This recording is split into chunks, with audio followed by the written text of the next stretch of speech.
So thank you, Joe, for coming on the show here. You're no stranger to this podcast. You've been at Vector for over 10 years. Is it over 13 years? 13 now? Yes. Time flies by. Well, today I want to talk with you about wealth transfer. So this is something that our clients are thinking about, and that is, as they get to be 60, 70, 80, maybe they have adult children and maybe they have grandkids. We're thinking about how do we transfer either what's left or a part of that legacy to that next generation. So from your point of view, in a broad sense, wealth transfer, it's kind of a big word, a big concept. We're not talking about multiple generation wealth transfer here. I think we talked a little bit before, and you said, it's for many, it's that next generation. How can they help out their kids typically? Yeah, kids and grandkids. And there's that, I don't want to necessarily say a struggle, but there's that mom and dad most commonly want to make sure that they have enough to protect themselves. They don't want to outlive their own wealth, but they want to preserve a legacy for their children. And so I think there's a combination where parents want to leave a legacy, but they also want to be in a position where if there's something important in their kids' lives that they can help with while they're still living, they want to be able to do that as well.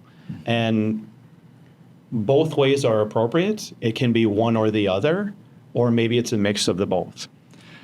Let's talk about a couple of frameworks just so people can kind of think about how do we look at this? How do we consider it, as I'm aging, I'm thinking about how do I transfer this? And again, I think a lot of your answers are going to be, it depends, it's personal, there's nuance.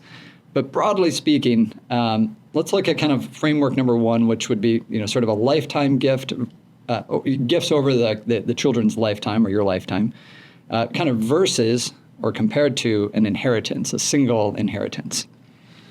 Yeah, so the pros and cons, if you will, the benefit of making gifts during your lifetime is you can make those gifts when it's going to be impactful for your children. So common examples would be when your child might be purchasing their first home, and maybe it's going to be difficult for them to come up with a necessary down payment. Mm-hmm. And so mom and dad can assist with that gift to help fund that down payment to help obtain an affordable mortgage payment for them. It could be helping to eliminate some debt that is burdensome for the family. Perhaps it's when they're the early child rearing years, where as the family has grown, they maybe had to expand and purchase a larger vehicle to make it easier to transport the entire family from point A to point B. A basement addition to the house. In addition to the house, completing the lower level, whatever it may be.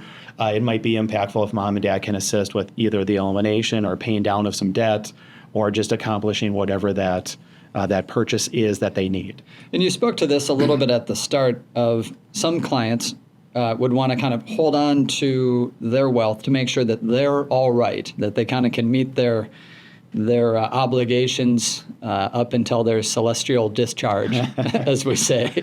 Yes. So maybe talk a little bit about kind of what goes into that inheritance model, that sort of lump sum at the end of life. Yeah, so there could be the circumstances where mom and dad, they want to make sure that they have enough that they are not going to outlive, and their primary focus is, this is my life savings. We've worked our entire lives to save this nest egg for ourselves. This is our money. Whatever is left at the end is what will be the legacy to the kids. Mm-hmm. And that's okay. Both are appropriate.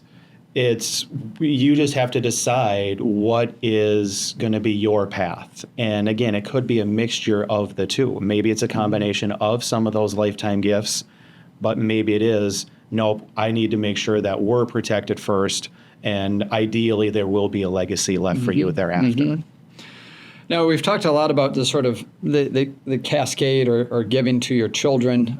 We should just mention that there are other options. Some people give to charity. Some people give to organizations. I think this conversation kind of keep it focused on sort of children or the next generation, something like that, although it could be expanded. I think a lot of the framework. Yeah, and I think the key word there that would make that distinction is the wealth transfer. When we're referring to wealth transfer, we're usually thinking of keeping the wealth within the family.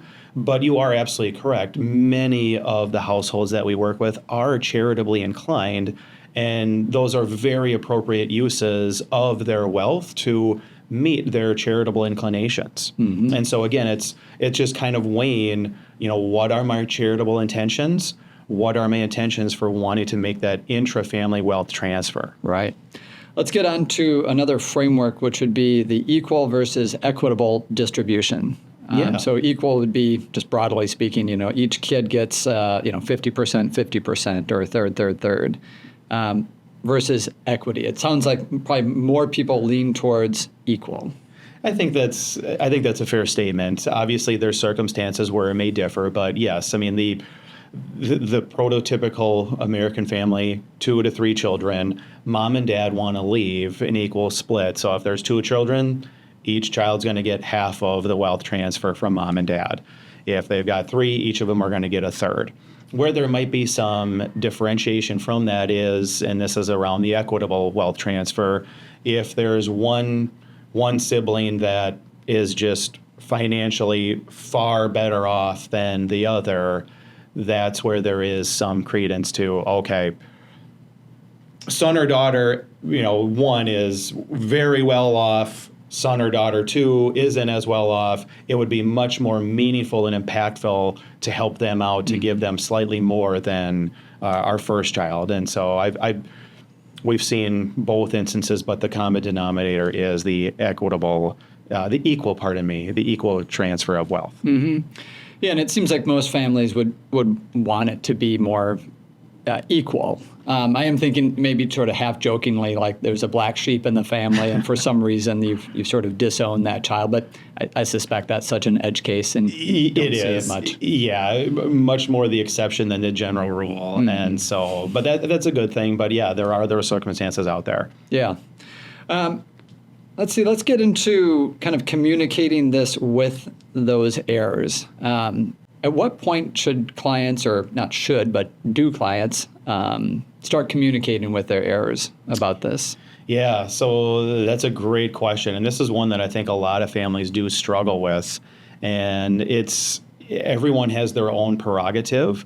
But myself personally, I feel like it should come at a time when mom and dad have the full faith and confidence that their adult children have the responsibility around their own wealth, that it's appropriate information to share with them at that time. And what do I mean by that? Typically, we gain wisdom with age. And so at a young age, fresh out of an undergrad, for example, as we're just starting our own journey, we maybe don't have the wisdom around budgeting that we have later in life. We have to obtain that wisdom. And mom and dad, if mom and dad are very well off, I believe there is some hesitation I may not necessarily want to share that with my adult children just getting started, because I don't want them to believe or have it foster in the back of their mind, I'm going to be set when mom and dad are no longer around. And it may impact their own drive, if you will, or their own career path in life. And so I think there's something to be said that something can be gained through those early years when it's not necessarily a financial struggle, but you're developing those character traits of resiliency and frugalness, being responsive, those early years of budgeting when you're building that foundation of financial management that are so critical, those positive building blocks that prepare you for later in life and that just compounding impact on your wealth. And so typically it's not until, I would say, the middle-age stage of life that mom and dad feel more comfortable. That's when they can start to involve their adult children in mom and dad's understanding of their finances. There's the wealth transfer, but then there's also just the wisdom and knowledge about just positive ways of handling money, regardless of the size of that wealth. Everybody has to start somewhere, and you want to impart that financial wisdom on your kids the importance of understanding how to budget, learning how to save, starting to save, and avoiding the most important pitfall, the accumulation of debt. Yeah, simply put, that is the foundation that is the wisdom that every parent wants to transfer to their kid. Yeah, compounding interest should be on your side. It should be working for you rather than against you. Exactly. And so those are the benefits of the financial wisdom piece. The first dollar that you save is going to be the most important dollar. The phrase that's probably never been uttered, I wish I would have started saving later. Right. It's just never been said, because everybody, once that light bulb goes off, it's, oh yeah, I wish I would have started saving sooner because of the effect of compound earnings. Yeah.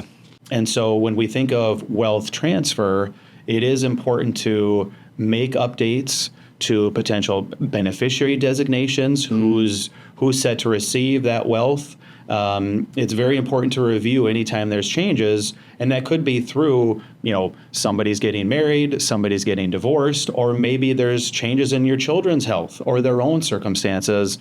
For all those reasons, it's very appropriate that we meet at least annually with our clients and making sure that we're having those conversations. So let's kind of wrap this up. Any kind of key takeaways or closing thoughts? Maybe specifically around just having those conversations with your kids.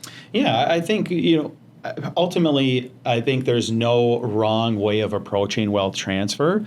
It's just everybody has to make up their own decision. Do I want to save everything as an inheritance and primarily focus on not outliving my wealth during my lifetime? Or are there certain things, certain stages in life that when it would be really important for our children to be able to help them out? Again, maybe it's a mixture of the two. There's no wrong way. Everyone just has to decide what they're most comfortable with. And when it comes to that wealth transfer, you just make sure that you do have your estate planning affairs in order, that we periodically review beneficiary designations, and that things are updated anytime something may change. Yeah.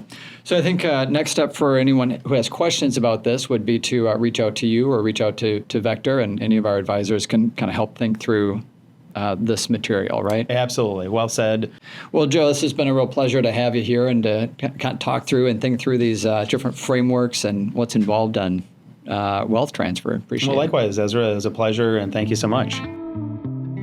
Hey, thanks for listening to our podcast. Information presented is for educational purposes only and does not intend to make an offer or solicitation for the sale or purchase of any specific securities, investments, or investment strategies. Be sure to consult first with a qualified financial advisor and/or a tax professional before implementing any investment strategy.